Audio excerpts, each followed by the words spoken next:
Carol. And this has just been dropped on them. Is it true to say that I've literally just turned up fairly unannounced? And we're now stood in the kitchen with me asking if I can interview you. Mr. O'Carroll, would you mind just quickly telling us about your week? And just confirm today, right now, we're moving you out of your home. We've had a horrendous week with not knowing basically when we were moving until yesterday afternoon at 2:30. So it's Thursday the 27th today. Yes. And at 2:30 yesterday afternoon, we finally got the phone call from my solicitor to say that contracts had exchanged and we could complete today. Because I spoke to you last Saturday, and you, at that point, you literally didn't know what day of the week you were going to end up moving. Absolutely, yeah. You knew, well, didn't know, but you were being pushed to go this week, weren't you? Yes. But we just simply didn't know how it was going to pan out. So, how long ago did you sell your house? We sold the house at the end of May. Okay, so the time frame's not been bad in terms of... Yeah. Okay, yeah. So your experience then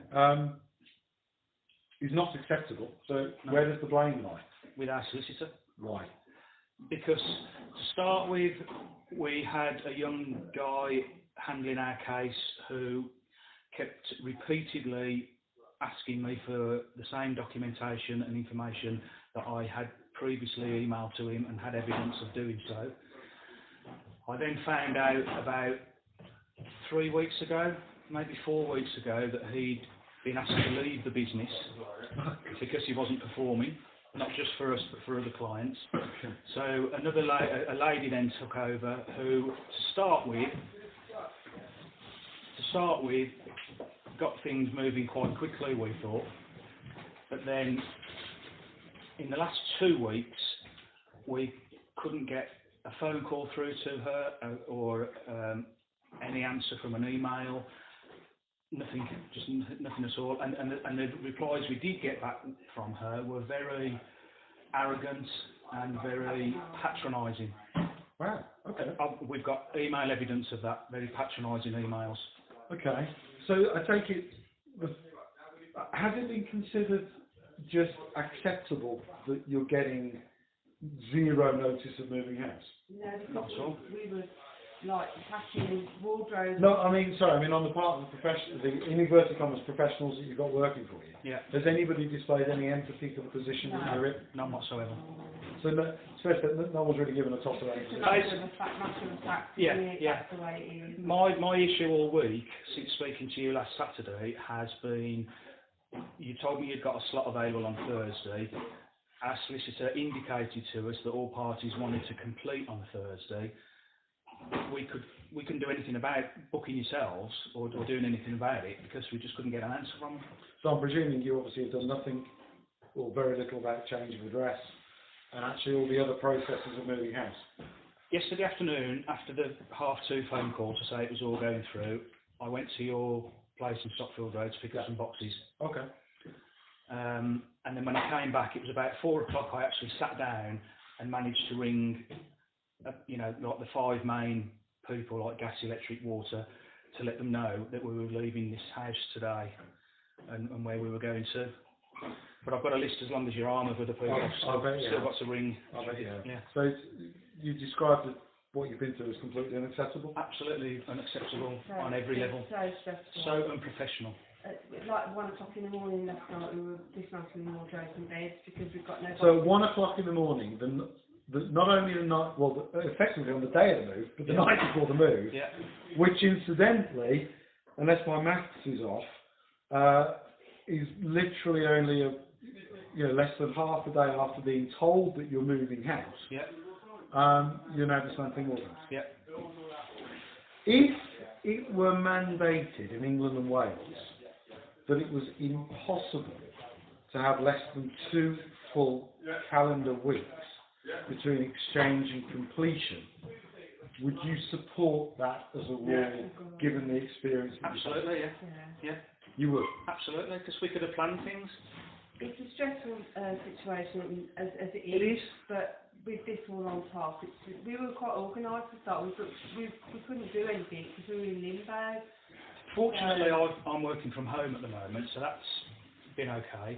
But Lynn is back at work full time at the office, and she's not been able to tell her employer all week. Yes, I need Thursday and Friday off. Yeah. Well, do you know what I mean? It's just ridiculous. I did want next week off, but obviously in short notice, I've only had a couple of days next week now because it's just been. Yeah.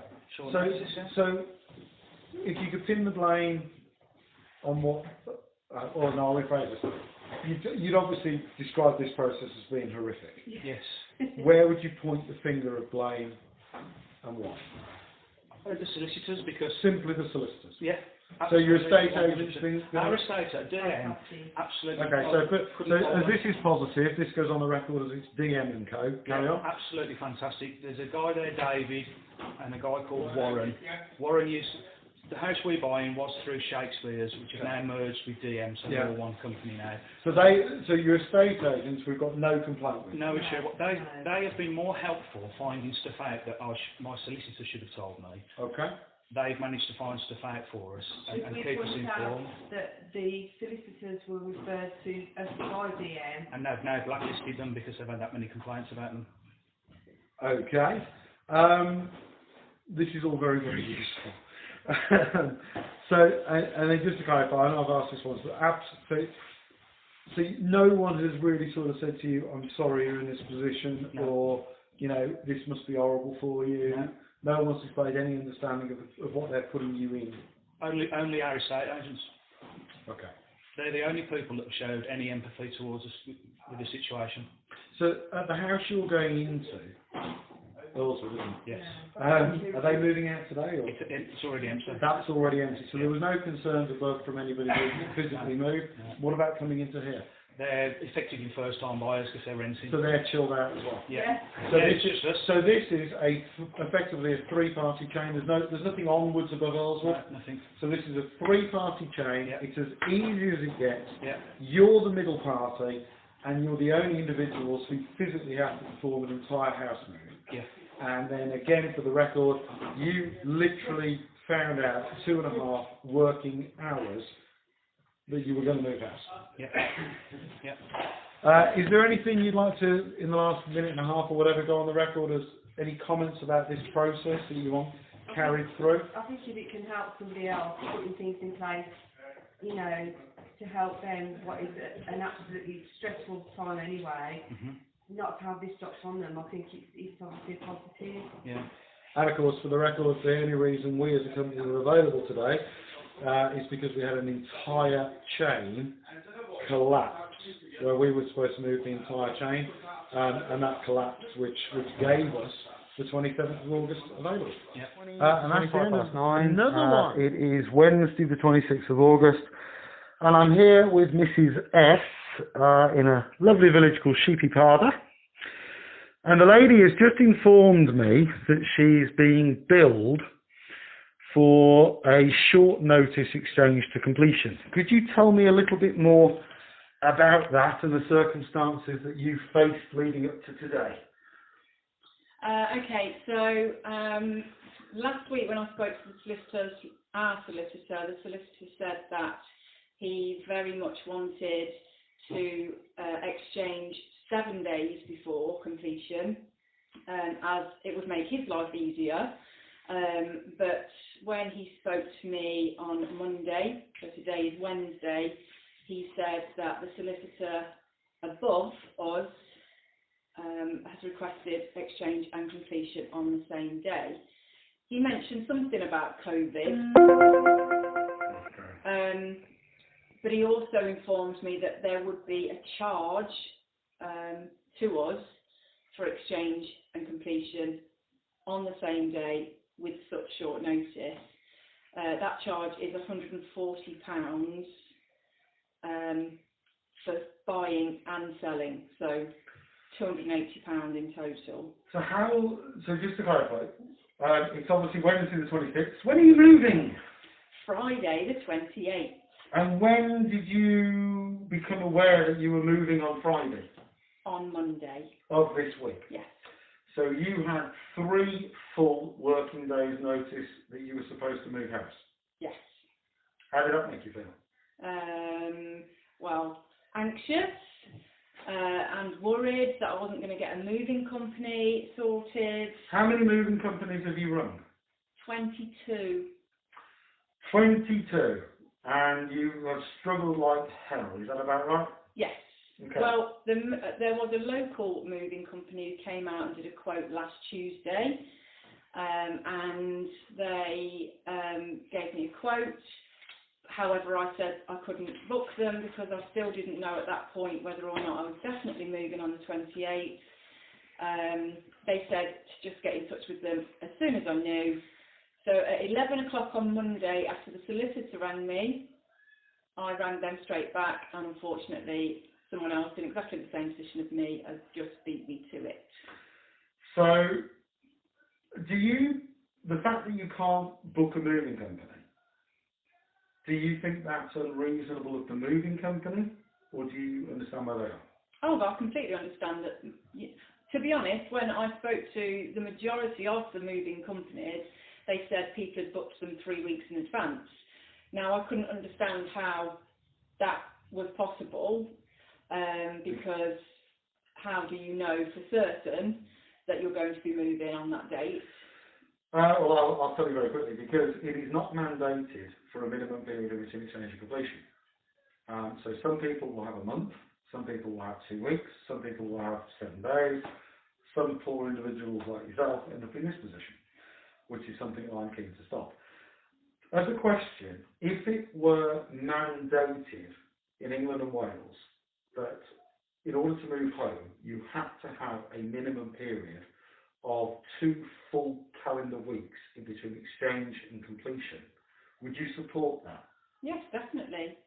Because to have the security of knowing exactly what day you are moving house on, so that you can arrange your bills and your Wi-Fi and your buildings and contents insurance, which you have to have when you move in, all of those things would make a massive difference. And then you at least know, you can plan around it, because it's one of the biggest things you're ever going to do. And so how can you plan if you don't know exactly what day you're going to move? With regards to the date, had any dates been discussed before Monday? We, as in me and my purchaser, have discussed the 28th for about the last 6 weeks. Okay.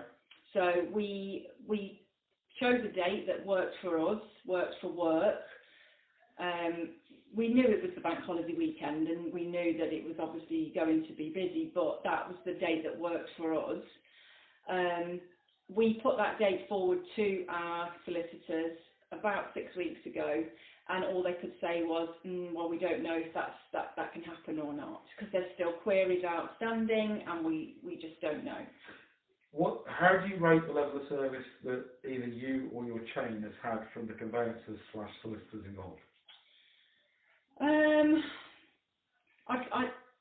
To be honest, I think mine has been very good. They've kept me informed, but I know that the solicitor below us hasn't been as good, and it also got to the point where I spoke to my solicitor, who said, oh, well, I'm just waiting on the solicitor below you, and that solicitor said exactly the same thing about our solicitor. So they were both blaming each other.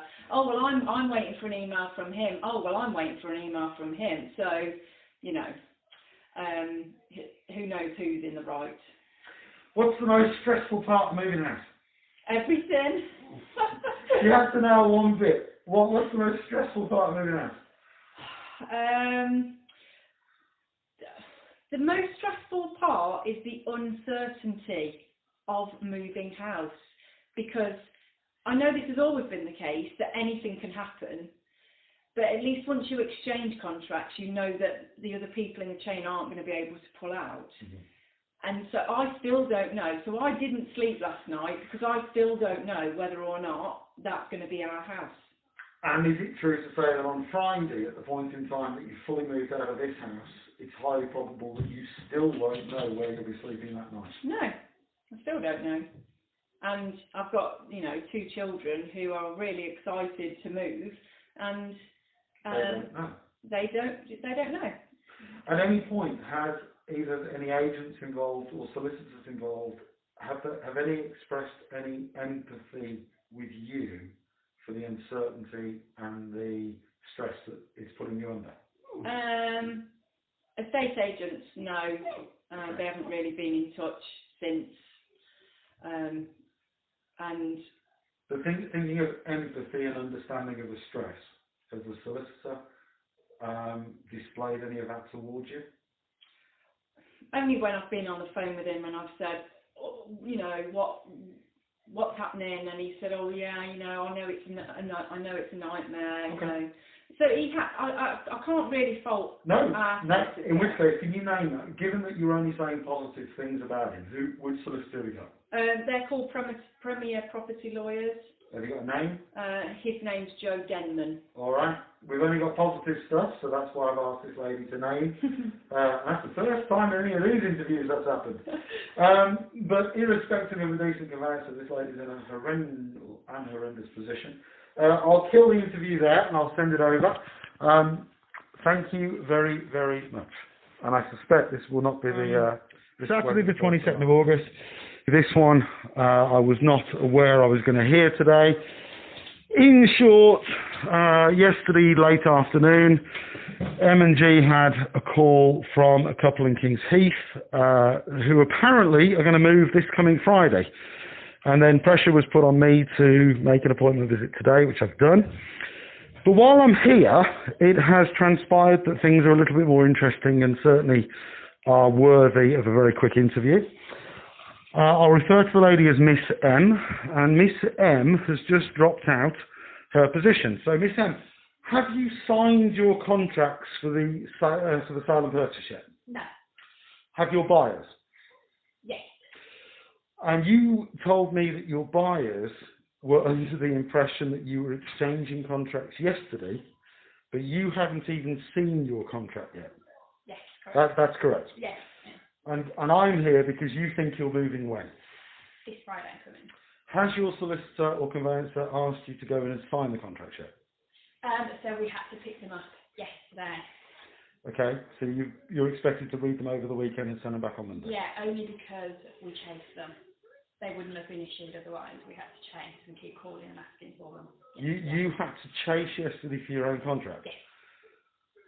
And then, was it after that you were given the date? No, beforehand. That's why I was chasing for the contract. So may I ask, who contacted you yesterday and told you that you were supposed to move in exactly a week's time? A estate agent, because the buyers were told that they were exchanging yesterday, ready to move the following Friday. So yeah, so yesterday morning, your buyers woke up and they were presumably told that all parties in the chain were ready to exchange contracts. Yes. Yeah. I hadn't heard anything about this. You hadn't heard, and at that point, you hadn't even heard the 28th as a moving date. I know it was thrown around as a possibility, but nobody had ever confirmed it or said we're even close to that. Okay. So basically our seller said he would like to move in on the 28th, so we mentioned that a while back and then nothing was really done since then. Okay, so we're stood here on Saturday the 22nd, and we obviously have a situation, and Miss M, please correct me if I'm wrong, that there are parties who woke up with completely different information, who were expecting relatively different moving dates, and for whom one was aware that the entire chain was ready to exchange, and yet this party and the rest of that chain hadn't even signed or even seen the contract yet. And then outside, Miss M, very quickly, you said to me, you actually said out there that you got the impression that effectively the conveyancers weren't even talking to each other. Yes. Yes. Is that how this feels to you? Yes, exactly. So the only reason I knew about the proposed exchange yesterday was because I emailed my estate agent and said, look, how close are we? Are we a week away? Are we a month away? Have they got any more questions? Because every time I ask a question, I'll respond within the hour, and then it might be 3 weeks before I hear anything back, and then another question comes. So I emailed him asking for some sort of clarification. This was on the night, on Thursday evening. Friday morning, he called me in complete shock and said, "Our buyers think you're exchanging today." And Your conveyancer called you? No, my estate agent. Your agent did? It seems like the estate agents are better to get hold of and are coordinating this better than the solicitors, so it's easier to go straight to them and they'll call the solicitors. So the estate agent was in complete shock and frustrated because he had to then tell the buyers that we weren't going anywhere Friday. Did you speak to your solicitor yesterday afternoon? Yeah, so I was calling, I'd emailed, I chased probably every day this week, and I think I had one response, but not a great response. So I was chasing all yesterday morning. My estate agent managed to get hold of them, however, I couldn't. So I called, I think it was about 2 o'clock, and they actually answered eventually, and I called and chased the contracts and said, look, the buyers want to move out next Friday. Can we make this happen? Because they're frustrated now. And then it felt like I was basically proposing ideas to make it happen. So I was saying, well, can I come in and get the contracts? Can you ask for the mortgage funds to be released today? In time, that sort of thing. So just to clarify, you had to request or at least make the suggestion about getting your own mortgage funds released in time to make a date that you hadn't been advised of. So effectively yesterday you did all the legwork. I did all the legwork the whole way through. Okay. Thank you very much. No, Mrs. B, who come from Harborne. And it turns out they've got a bit of a story that you'll be interested in to add to the litany of other case studies that we're compiling. It suddenly transpires that despite the fact that these guys had to pay us over £2,000, what was it, a week ago? Yeah. Was it a week ago? Yeah. It was a week ago. I've only just found out they only exchanged contracts this morning. So I'm going to ask Mr. One question and see what transpires. So when you got up this morning, did you realise that you were not definitely moving house, or indeed did you realise that you were not definitely buying this lovely home today? Well, I woke up about 4:30, couldn't get back to sleep, but the biggest, despite all assurances are one thing, but when it comes to spending £640,000 on a house, assurances aren't the top of your list. It's something written on paper. We were assured by the solicitors everything was in hand, but reasons unknown, and we probably won't know for a few days, that the solicitors finally then exchanged this morning when we received detail and an email confirming contract exchange this morning. Okay, right. And yeah, worrying for the people below as well, because I bumped into them because he ended up coming to my house to just come park his car out. Oh, yeah. He gave me his story, so he goes, literally have not been able to get anything from my solicitors the last 48 hours. So this is a different solicitor from the people below us. They're like, last 48 hours they've been telling me this, that and the other. And then it turned out the people below who were buying his place had a online-only conveyancer who was from Hart Estate Agents. Yeah, you can quote me on that, I don't care. Okay. And they basically were just uncontactable, weren't answering their phone calls. And that was directly before? Directly, so they were buying their place, they bought our place. Yeah. And basically, for whatever reason, then this morning they were suddenly contactable again. Exchange happened at 9:15. It was all ready and good. I'm like, hold on a second, why didn't you just do this on Tuesday or Wednesday when you were ready? There was something, England's estate agent had told me that they had an issue with a last-minute inquiry which required an indemnity, but that indemnity was sorted on Wednesday morning. So the indemnity was sorted and fixed, so that delayed Wednesday morning was delayed to Wednesday afternoon. But by the afternoon, everyone was ready. So to ask you both the question that I've asked 2 other people today, in England and Wales, if it was mandated that you had to have a minimum of 2 weeks in between exchange of contracts and completion, you didn't have a choice about it, so rewind 3 months, and you knew there'd be 2 weeks minimum, would that suit you or not? I think if it was, the problem is, at the moment, until you exchange, everything could fall through. I mean, everything could still fall through before completion, but, the whole security of you've got to exchange and now it's okay. The tricky thing is when you get to exchange, like, it's great that we've been able to move today and it's all, but we didn't have the comfort of knowing that it was a done deal until we've literally pulled up to the house. And of course, yesterday you watched us load something in the region of 70% of your possessions. Even more, probably close to 90. Okay, was it? That was it, but they only left like a bed, a couple of sofas, and a TV and a fridge. So they obviously, and at that point, you still didn't know you were moving house. Still not 100% obviously, and obviously fine. I'm taking a risk there, but obviously you guys as the company are taking a risk because you're loading all that stuff, and then I'm having to unload if something happens. Although for the record, you paid us. Of course, and that's the thing, and that's the thing. But then for me to then turn around and say, oh, actually, guys, you know what? I need to go all the way back to my house. I need to unload everything. Yeah. You know, it's not ideal. It's not ideal. No, but would have been stood here now, and I would imagine you'd have been rather upset. Yeah. And you'd have been very, very angry. But yeah, I agree. If it was like, it's funny actually. So the guy who bought our place is South African. So he was telling me about I got a place in Cape Town still. He moved to England a few years ago, and he said it's crazy how it happens. He was the same. He goes, up until yesterday we weren't 100% sure if it was still happening. I'm loading. Yeah. I got a guy here loading my house now. He goes, in South Africa, different scenario, different country completely. He goes, but once you've made an offer by law. You are obviously they check your finances beforehand, so it's a bit more. Your finance checks are done before you can get to the offer bit. But once you offer, you have to follow through with it, and then otherwise you. The interview before you guys, literally the last 2 hours, the lady was citing how it works in France. Yep. Similar drill. It's just you can't just string people along at the last minute decide not to because you've made a commitment. Yeah. But yeah, it's worrying. So just.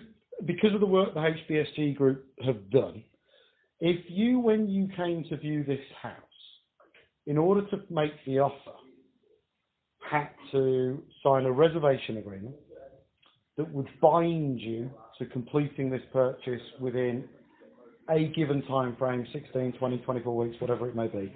But more importantly, you had to put, for example, £2,000 in an escrow account, but your buyer of Harborne would have to have done the same thing.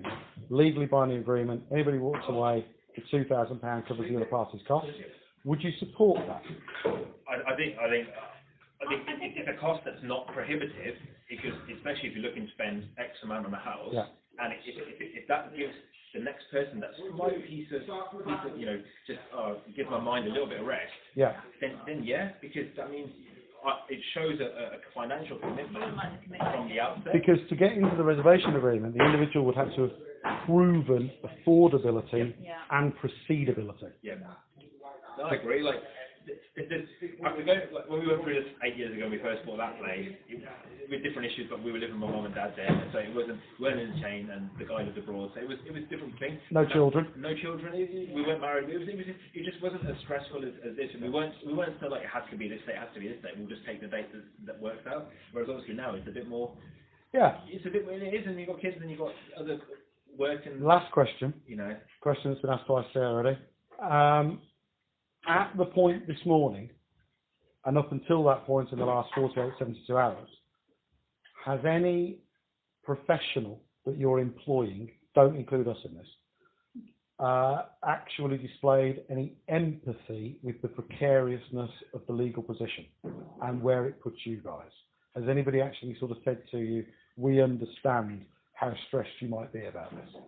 I think the person who's been looking after us at England. So the estate agent? My estate agent and the ladies looked after us. Mainly just, she's just been really good through the whole process for us. The agent or the solicitor? The agent. Okay. Carolina England. She's just the one person who's dealt with it, and she has been. Even yesterday, she's just like, blah, blah, blah. What about your conveyancer? I haven't had any issues with the conveyancer. Okay. The conveyancer's been good. For the record, the gentleman sighed twice before he answered this. But the flip side of it is there's a lot of blame being thrown around, whereas it seems my conveyancer was really just as bad as all the other ones. So they were as good or as bad as each other. A lot of it's their fault, not our fault. Like you probably hear a lot of that all the time. But it felt like we were getting, this person's not doing this person's not doing this. But then in the end, when I just rang my estate agent and went, can you just double check your side and just see what they're saying? Like, oh, hold on, you're hearing something completely different. She was blaming John Shepherd for something, the solicitor of this place, and they're like, well, the house is empty, we're ready to go. Like, trust me, it's nothing to do with us. Our contracts arrived from America 4 days ago. Okay, so recording this at 4:15. Actually, there's just one more thing I'm going to cover. is it correct that the bottom of the chain, their funds were through well before 10 o'clock this morning? I'm not sure. Okay. I'm not sure that's fact. Okay. Because So what time did you get the keys for your house? What time did he ring me? Just so we've got it on record. He rang me. John Shepherd. Here we go. 2:15. 2:15. All right, that's for the record. It's the Thank you 21st very of much. August, and it is just around 2:45 in the afternoon. And on the phone is Miss Deering, who has just exchanged contracts to move on the 26th, which is next Wednesday, which means this is case study of a lady having quite literally 2 working days and only 4 calendar days notice that she's supposed to be moving house. So thank you, Ms. Deering, for allowing me to do this. Can I just ask you something? Is your home remotely packed up, ready for moving at the minute? Oh gosh, no. It's a tip, frankly. So how have we ended up at a point where you've only just exchanged contracts? It's a bit of a mystery, really. So there's 4 houses being sold in the chain, so it's long, but not hugely long. We told everybody mid-June that our offer on our mortgage expired late August. We said we wanted, at least 2 weeks between exchange and completion. We told them the dates that we wanted. We've got kids' birthdays, kids going back to school in September. We were very, very clear with our conveyancers. Right from the outset, laying clear expectations, or so we thought.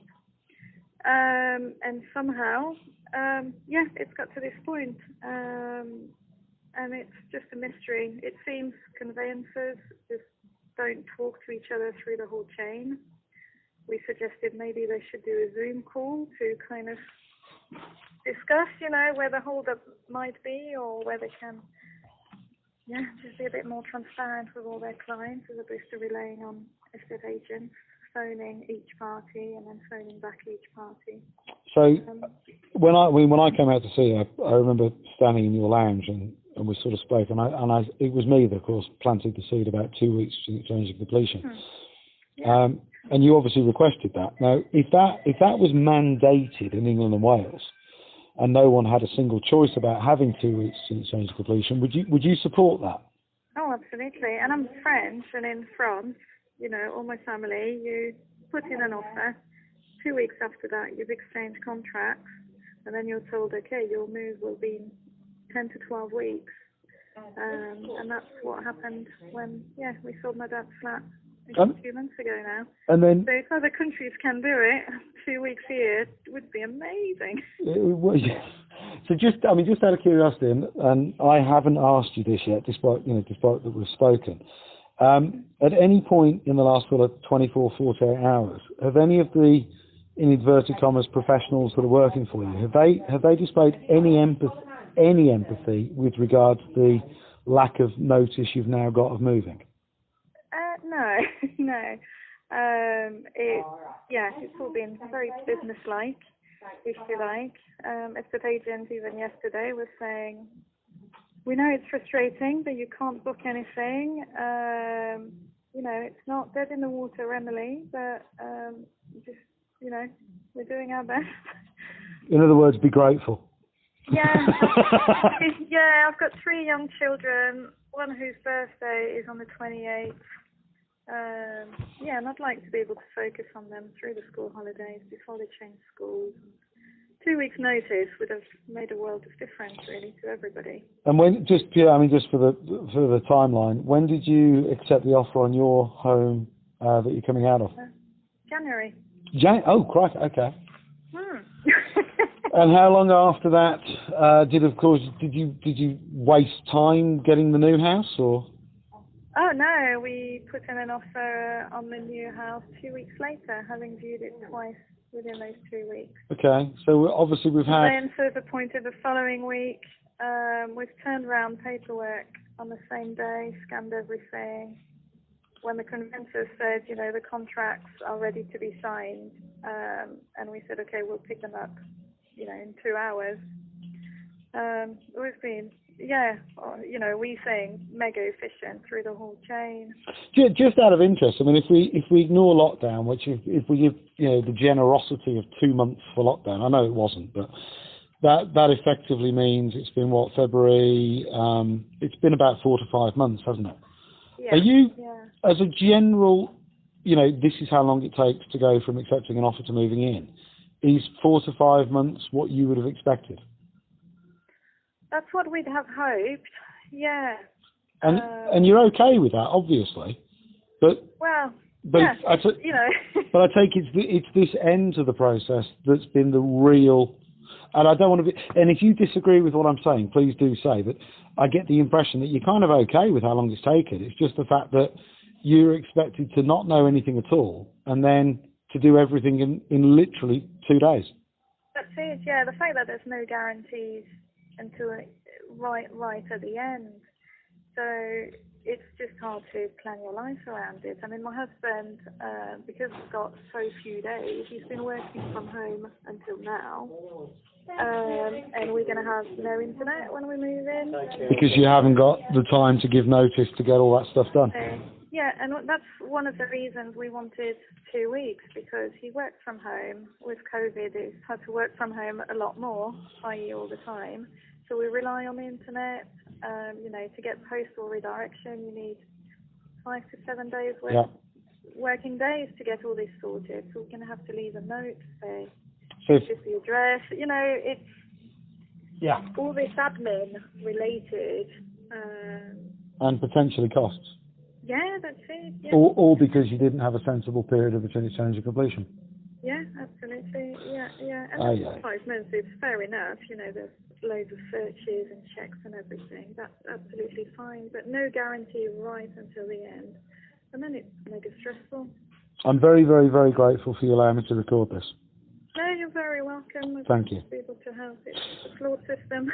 Well, as a company, we'll see you next Tuesday. Thank you very much for booking in. And yeah, I'll forward this on there. Thank you very much. Try and have a nice day and try and have a nice weekend. Yeah, thank you, Matt. Take care. Bye-bye. Bad process. But, so, I'm now recording you. The lady and gent that I am with, it is Friday the 21st today, isn't it? Yeah, it is. And the time is 11:30, and I've just turned up. These guys have now booked in for next Friday. They've had a fairly horrible time with the conveyancing from what I'm gathered. And I'm about to turn you over to these guys who will hopefully tell you what their very recent experience has been in the last 2 to 3 weeks. And it's worth putting on record that they still haven't exchanged contracts. So what have you faced? So since reselling the property just after the lockdown was lifted in June, is that? They're first-time buyers. We're moving into a new build house, so it's a very small change, so it should be a very quick and simple process. Also, all our paperwork was done because the previous house fell through. Yeah, so all our paperwork on the purchase, had already been done, etc. It's just been a very laborious process. So our solicitor is telling us that the buyer solicitor is very old-fashioned in their approach. In that, so our solicitor got us to sign a lot of the stuff early so that it was ready and on file for when we were ready to go. Their solicitor has been very much like he's not going to even supply that information or get any of that stuff signed by his clients until it satisfies all of his inquiries. And it seemed as well that a lot of the inquiries he was... So both solicitors were working in completely different methods? Yes, two different methods, which, is bizarre. And it seemed like a lot of the stuff he was raising was very pernickety, and our solicitor was telling us that they were finding it quite frustrating, in that they felt that he was being overzealous in some of the stuff he was asking for, which I find really bizarre, because given that the amount of houses that get sold in this country and purchased, it should be a very much repeatable process, shouldn't it? And I appreciate... Certainly standardised. Yeah, exactly. And I appreciate, there might be slight differences from if you buy a brand new house to one that's like 50 years old or stuff, and various in the middle. But, the general process that you go through is very much the same, isn't it? You have to get your searches, etc., blah, blah, blah. So why it seems to take so long and be such a reactive process as opposed to a proactive one? So when did you get given your date for moving? We were given our completion date. When we rang you. Yeah, when we done. So that was a day and a half ago. Yeah. Okay, but of course you still haven't exchanged contracts. And at just gone 11:30 on Friday the 21st, bear in mind they've got us moving on Friday the 28th, have you been advised on exactly when exchange of contracts will occur? We're expecting it on You're expecting it Monday? This afternoon. Or this afternoon on Monday. So it's not unfair to say that you despite the fact that you've had to pay the movers, i.e. us, and you're aware that because you're moving on the busiest day of the year, the last day of August, I'll tell you a bit about that in a minute, you don't actually know if you're moving house yet. No. No, but I'm a teacher, so the following week I just can't take any time off at all. So we're kind of putting all our eggs in the next Friday basket, given that we're not in a big chain, we know our buyers, you know. So can I ask you a question? If there was a reform that said that within the United Kingdom it is absolutely mandated that anybody completing on a property has to have a minimum of 2 weeks, 10 working days in between exchange of contracts and completion, and you knew that right at the beginning, would you support that? Yeah, I think so. Because it's... We've been begging for a day. I would say that the worst thing through this whole process is at no point has anybody been willing to set our expectations. So you ask, but nobody is willing to actually, you know, put their hand up and say, you know, this isn't going to happen at this date, or this is the most likely date. And I understand that solicitors don't want to do that because they don't want to be then bound to it. But I don't understand why nobody's willing to kind of set those expectations. Or if you've been told early on that any focus on completion dates is wrong, and you've been told, look, don't think about dates until we're ready to exchange. Yeah. Now, I appreciate with the benefit of hindsight, because you're back at school, that would cock you up. But of course, rewind the clock 2 to 3 months. If you've been told, you know, exchange of contracts is your focus, would that have been less stressful than being in a position where you've got a date, but you still don't know when? I think if we knew at the start that we wouldn't get a completion date until we've exchanged, and it was going to be at least 2 weeks after that, and that, you know, the exchange date, and we were given some expectation around exchange. So let's say they said, look, realistically, we're going to exchange, you know, let's say the 21st, for example, and we knew that, you know, a month, 2 months ago, and then we knew that we'd have had some kind of completion after that would be 2 weeks more than that, then we'd have been able to plan, you know, certainly, you know, I appreciate with the current situation, or obviously, you know, it's hard to go away and do stuff, but we'd have been able to plan something around that, as opposed to being we were constantly in limbo and unsure about what was happening. So if we rewind further, that's easy for me to say, and if at the beginning of the process your buyer and you guys had to enter into a reservation agreement, hang on, if you couldn't do that unless you were bound by either say £1,500 or £2,000 to enter into that agreement, and it's time limited, for example, at either 16, 20 or 24 weeks, that you have to complete by, and your solicitor's on board with this, you would enter into that. Yeah, definitely. Because our previous sale we lost a lot of money on our previous sale. So, for the record, we've only got 3.5 recorded minutes, but so yes, you've already had one sale on this completely fall through pre-lockdown. Yeah, we were supposed to move on the 7th of Feb. Oh, you had a date? Yeah.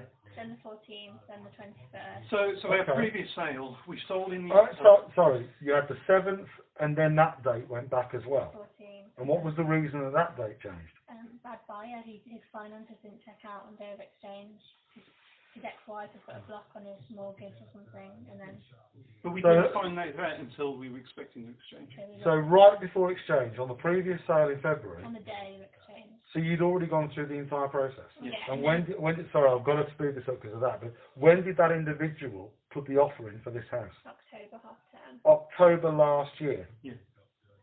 So you went from October half term 2019 through to February the 7th, to the point where you almost thought you were going to exchange.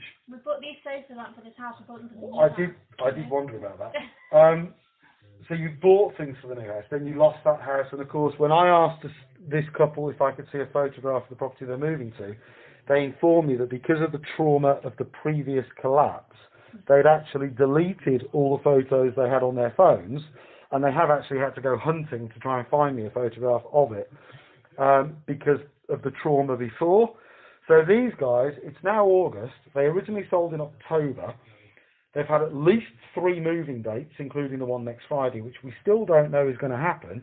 And if that collapses, it's worth bearing in mind that because they've had to prepay the movers, they're going to be thousands out of pocket on top of what they've already suffered.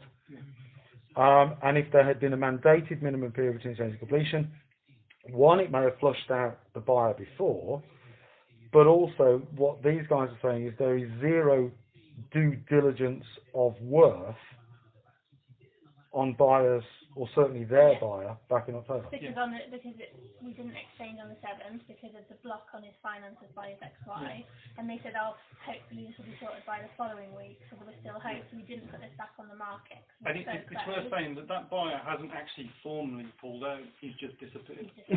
So you haven't even had an actual notice? No. Obviously I know who these guys are. I will tell you that the M&G, I can't say their surname for obvious reasons, the M&G reference is JABI21. Thank you very much. And which I can get easy proof of. Everybody in the office has just heard the call. Mr. Robertson has just been on the phone to us, and the solicitor has told him that the house he's going into have already booked their movers for next Friday. It is now Friday the 31st at 1:20. They haven't exchanged contracts, and they don't know when they will, but the solicitor told him that the property at Malthouse, they've already booked their movers, to which I informed him that Malthouse haven't done that because we're their movers, and that lady moved out last week, so the house is completely empty. So that email is a complete lie. And this is the stuff we're dealing with every single day. Now, this gentleman is going into next week. He's paying his deposit with Lorraine literally as I'm recording this. So he's now going to be committed to us. He's hundreds of pounds in, and he's been told that they hope to exchange contracts on Monday, but it might be Tuesday. And this poor gentleman can't make any arrangements because he's no idea if he's definitely moving or not. But he is hundreds of pounds out of pocket, and as a company, if that booking goes down on Tuesday or Wednesday next week, we lose 80% of our revenue for that day. So we are most certainly not winning. The amount of money that we have lost from the fallen house sale, then we've got the removal fees that fell through. And, you know, there was things that we did to the house that they insisted that we did that were done, repairs to the house as well, which were all done for that particular buyer, and then obviously they didn't buy it, so we lost all that money. And most people that spoke to us said, well, have you lost loads of money?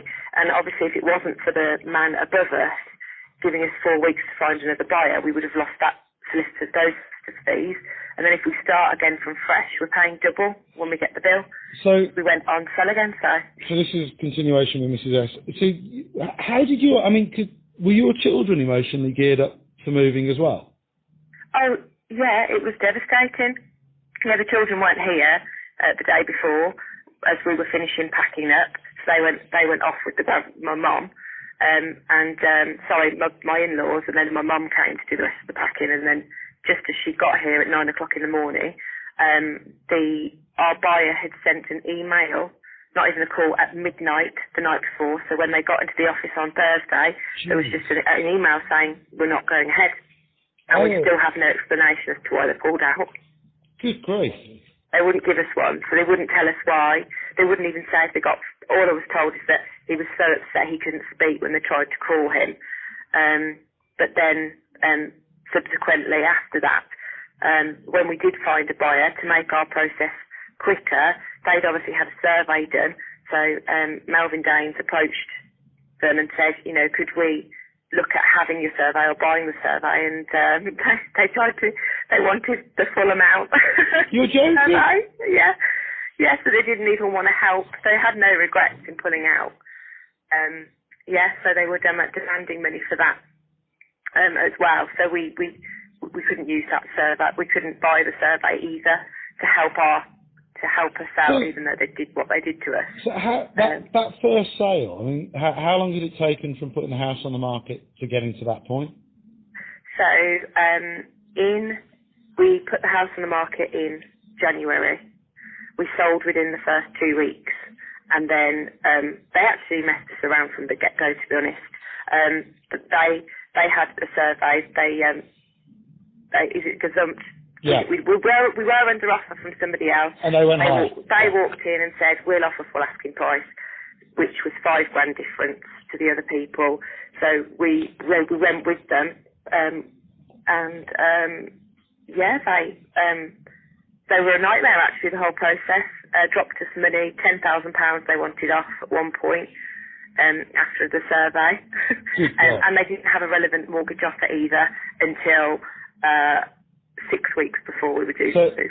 So in your particular circumstance, if they had to sign a reservation agreement confirming the price up front, and that gave them a minimum time period to complete the transaction, you'd have supported that?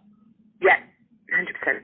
Would you, just as a question, would you, if in order to sell your house, you had to enter into that reservation agreement with them, that you both had to put up, say, £2,000, and if one of you pulls out, you lost the money. With the benefit of hindsight, and I know I did that really quickly then, but with the benefit of hindsight, would you do that?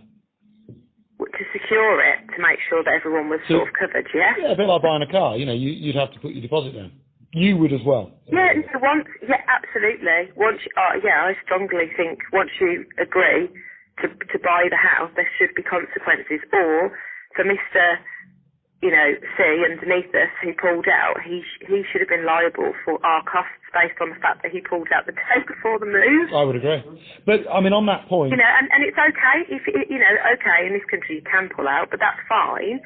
But there should have been consequences for getting cold feet. Yes, I agree.